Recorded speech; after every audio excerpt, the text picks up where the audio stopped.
Sex is everywhere. You can't turn on the TV, listen to the radio, watch a movie without hearing or seeing something about it. Yet, I think the information we're getting might not be 100% true. The world you and I lived in tells us to have a lot of sex with as many people as we can.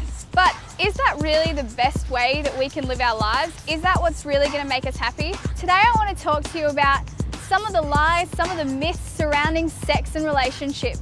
And I want to look at the truth behind that. Welcome to Sex Busters. As a teenager, is sex a big deal?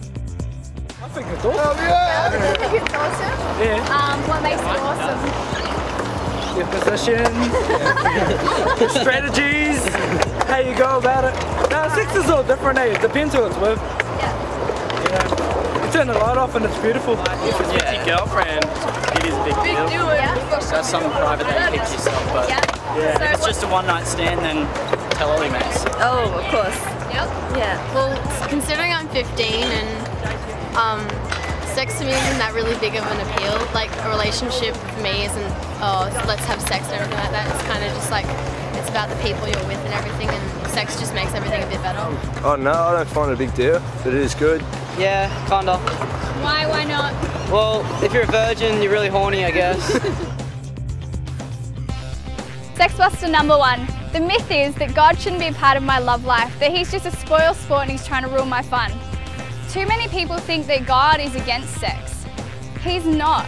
He created it. He knows how to get the most out of it. You know, the creator of an invention actually knows how to use that invention to its best advantage.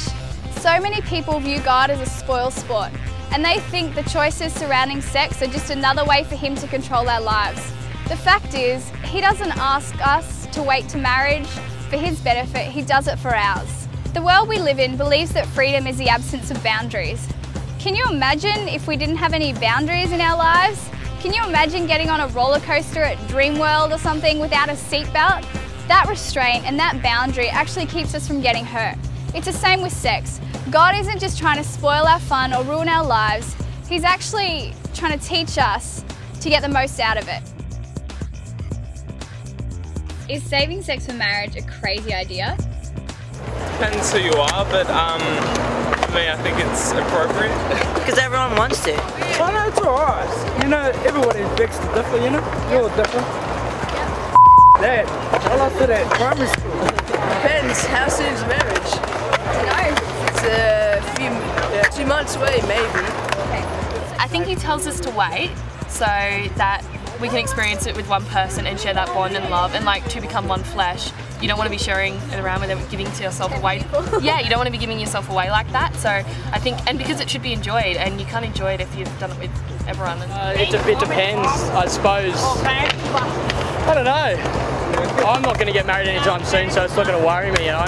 I believe in sex after marriage for sure. It depends.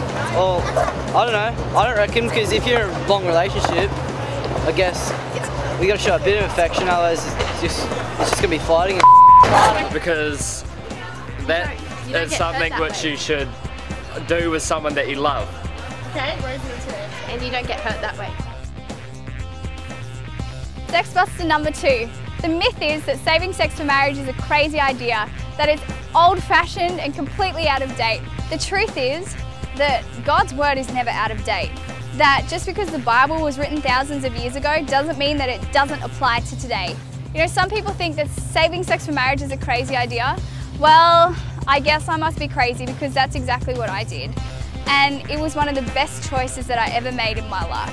I know lots of people who save sex for marriage, and if you ask them whether or not they thought that was a good choice or a bad choice, I guarantee 99.9% would say that it was one of the best decisions they ever made.